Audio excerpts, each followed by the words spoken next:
জান্নাহ আও হুফরাতুম মিন হুফারিন নার। এ আমার উম্মতেরা, এই যে কবর দেখো, এই কবর কিন্তু আসল কবর না। কোন কোন আল্লাহর বান্দা বান্দির কবর একটা বেহেশতের বাগান হইয়া যাবে।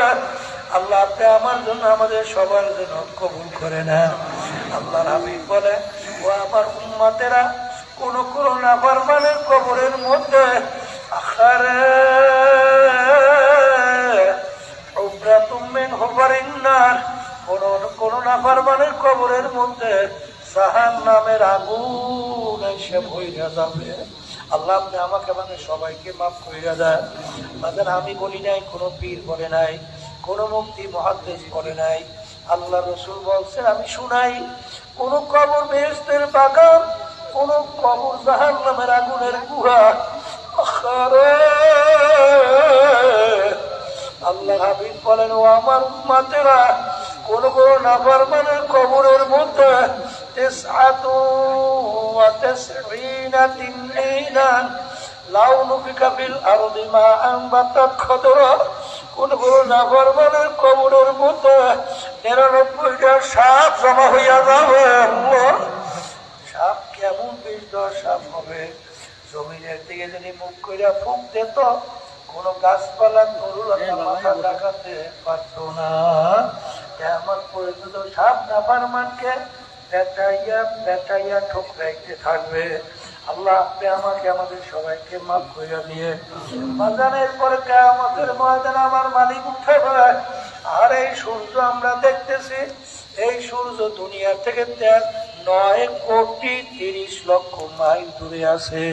কিয়ামতের ময়দান আমার মালিক এই সূর্য 1 হাত বা 1.25 হাত মাথার উপরে উপর কইরা ছাইরা দেবে। কিয়ামতের ময়দানে ঘর নাই, বাড়ি নাই, পানি নাই, গাছপালা কিছু নাই। তামার জমিন হবে, সূর্যের তাপে তামার জমিনটা পুইরা লাল চামড়ার মতো লাল হইয়া যাবে। বাবুন্যাও কোনো জায়গা নাই। ওই সূর্যের তাপে নাফরমানদের তালুটা টাস টাস করিয়া ফাইটা মগজ গুলা ভাতের মতো বাইয়া বাইয়া বাইয়া টপ টপ করিয়া পড়তে থাকবে। লা ইয়ামুতু ফিহা ওয়ালা ইয়াহইয়া, মানুষ বাঁচবেও না, মরবেও না। আমি বলি নাই, আল্লাহ বলছেন, আমি শুনাই।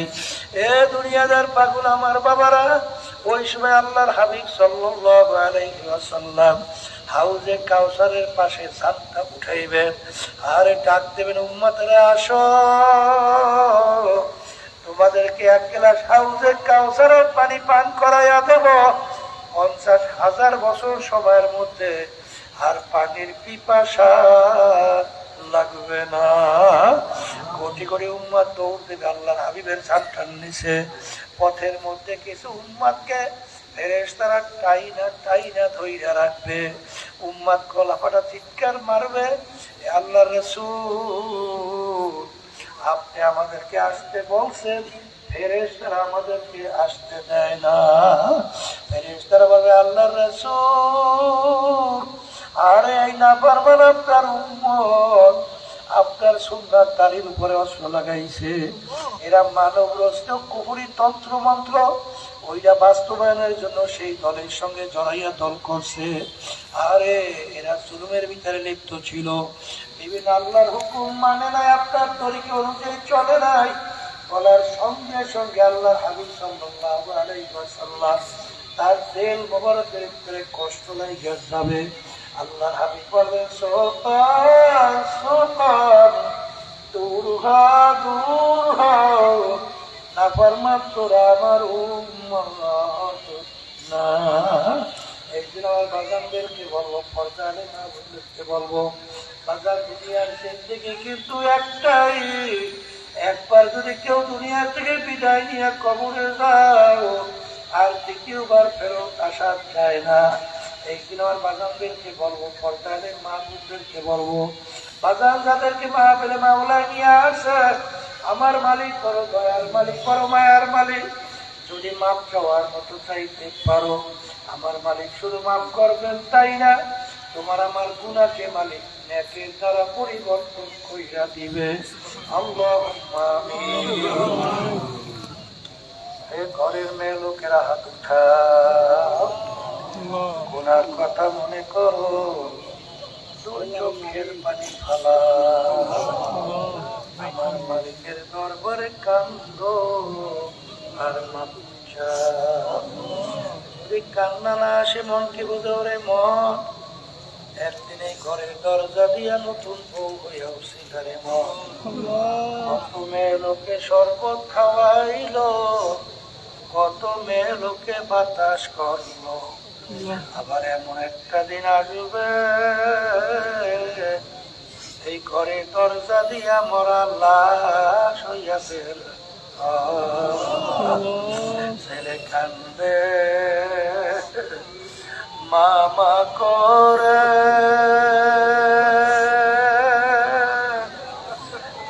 কান্দে মামা করে, সওয়াব তো আর দিবা না। আল্লাহ, আপনি একটু মাঠে দিয়ে চাইয়া দেখেন আপনার বান্দারা কিভাবে কাঁদে। আল্লাহ, আমাদের ছেলেও মরে নাই, মেয়েও মরে নাই, গুনাহ করে বসি রে, মাফ করে দেন গো মাওলা, মাফ করে দেন। আল্লাহর বান্দারা জোর করে কান্দে, সন্তান মারা গেলে চোখে পানি আসে, সম্পদ নষ্ট হয়ে গেলে চোখের ভিতরে পানি আসে।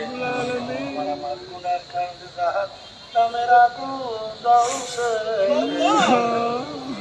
জাহান্নামের আগুন চোখের পানি ছাড়া ঠান্ডা হবে না।